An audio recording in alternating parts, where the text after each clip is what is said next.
Kapinog. Hello mga kanter, kamusta po sa inyong lahat? Ngayon po ay papakita ko sa inyo kung paano yung paggawa ng single top side na ginagamit ko sa panghuhuli ng skipjack tuna. Bali ito ay dati ko nang ginagamit na na single top side. Ang tawag dito sa amin ay patuklaw. Dati na ko na itong ginagamit. Bali ito ay pinalitan ko lang ng bagong nylon at saka yung nylon na tinatali sa dito sa hook. Yan, pinalitan ko na rin siya kasi lumang-luma na. Matagal ko na kasi itong ginagamit. Bali ni-repair ko siya. Tapos ay yung isa kong ginagamit ay bagong gawa talaga yon, yung nakikita nyo sa mga video na ina-upload ko, yung mga nakaraang video. Bali ito, ipapakita ko lang sa inyo kung paano yung pagtali at saka yung sit up nya. At saka ipapakita ko na rin kung paano ang paggamit nito pag naghunting na tayo ng isda sa laot. Ipapakita ko rin yung video kung paano siya i-area, tapos paghila natin sa paghabol ng ng lutang ng isda. Bala ito siya mga kanter, ganito siya oh. Yan, may swivel yung dulo. Yan, may swivel siya. Ito yung pinakadulo na dito tinatali yung kawayan na may pabigat. Bali yun ang pinaka parang partner mo kung sa topside na yung combine. Bali ito kahit sulok mag-isa ka lang na bangka, magkakapagpalaot ka ng walang partner.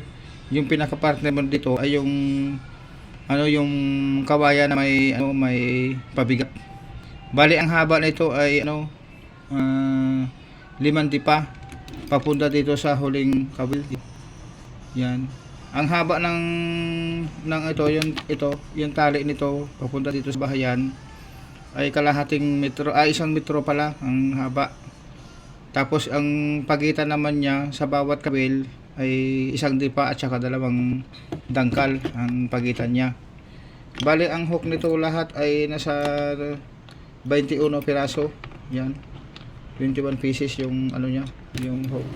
Ito yung dati kong ginagamit na mga pain. Yan, gawa yan sa UV resin. Tapos itong kabil niya ay ginawa ko lang din yan. DIY ko lang din. Yung yung Asiro na number 100 yung ginagawa kong kabil. Yan.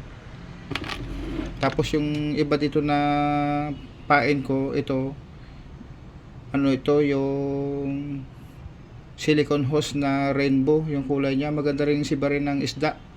Tapos yung kabil naman binili ko to sa Lazada.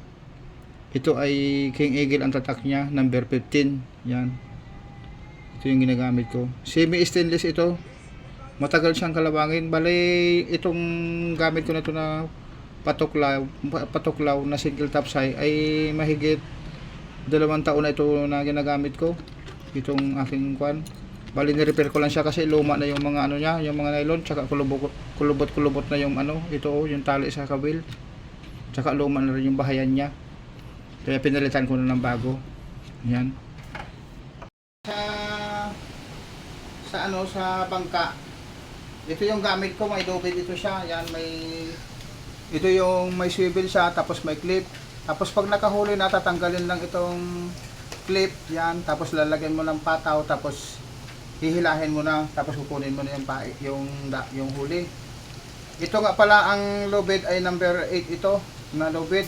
Bali 7 tipa ito ang haba.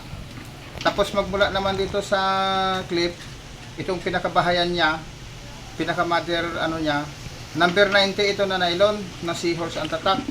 Tapos 15 tipa papunta dito sa unang kawil na ilalagay natin. Sige, cut mo na. Ito yung niya, yung sa unang kawil. Ganito itong yung pinakabahayan niya, pinaka-mother.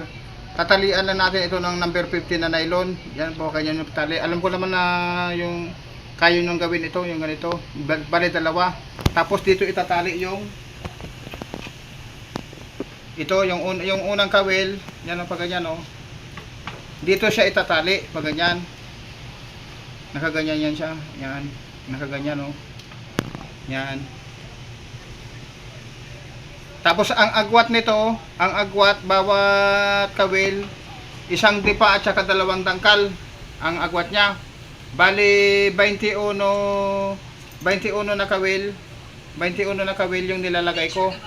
Tapos pagdating doon sa pang 21 kawil, magdidipa ka ulit ng 5 dipa. Doon yun ilalagay yung ano, yung pinakapalo, may swivel din siya. Okay, sige. Pag ganito ang pagtali ng nylon dito sa kawil, ganyan, i-ano muna itong nylon, ganyan, o isusuot muna dito ng isang beses, yan, ganyan. Tapos yung ito yung kawil, meron lang tayong sabitan dito na nylon, dikit-dikitan. Tapos ipapasok yan dito, oh. Ipapasok yan sa butas, yan. Tapos ito naman, ipapasok din dito. Yan, pag ganyan.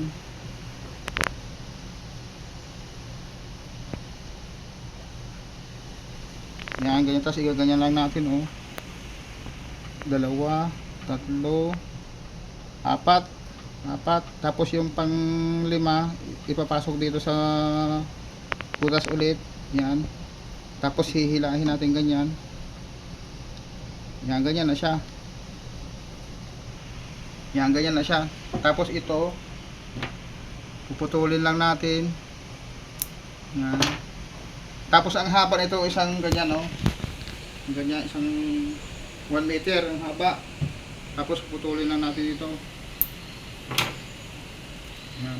Tapos ito, ang paglagay nito dito sa ano, yan ganyan, no. Ito yung pinaka ano niya, oh, yung pinakabahayan. Ganito yung paglagay. Yan. Ito ganun din, katulad din sa dati, sa unang ano. Ipapasok lang ganyan yung nylon, yan, pa ganyan. Tapos ito, ilalagay dyan. Tapos igaganyan, oh. Yan.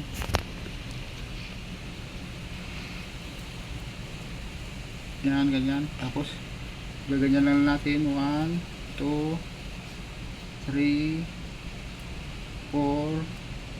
Tapos ipapasok lang dito sa butas. Tapos hilahin natin ganyan. Yan. Tapos yan, oh. Putulin na natin sobre yan. Pag ganyan na siya, oh, yan. Ganyan na. Oh, pag ano, pag kinain na isda, ganyan lang yun yan. Okay? Yun. Natapos ko na rin gawin yung aking ginawang patuklaw, yung single topside. Yan. Bali yung dulo niya, lalagyan natin ito ng swivel. Kasi dito ikakabit yung ano, yung palo na may ano, may pabigat. Yan. Bali may lubid yun na tali, 3 dipa. Tapos ito 5 dipa, ito ang agwat. Bali 8 dipa yung agwat niya dito sa panghuling kawil. Yan. Ito yung mga kawil niya. Bali 21 pieces yung kawil niya lahat. Yan. 21 piraso yan mga kanter. Bali ito ay dati ko nang ginagamit ito na ano, na patuklaw na single topside kasi ni-repair ko lang kasi luma na yung mga nylon niya. Yan, bali pinalitan ko ng bagong ano, bagong nylon. Ayan. 21 pieces yan mga kanter. Tapos pagdating yan dito sa dulo, yan, oh, meron yan siyang lubid. Bali ipapakita ko sa inyo kung paano ang pag-arya nito mga kanter at paggamit. Okay?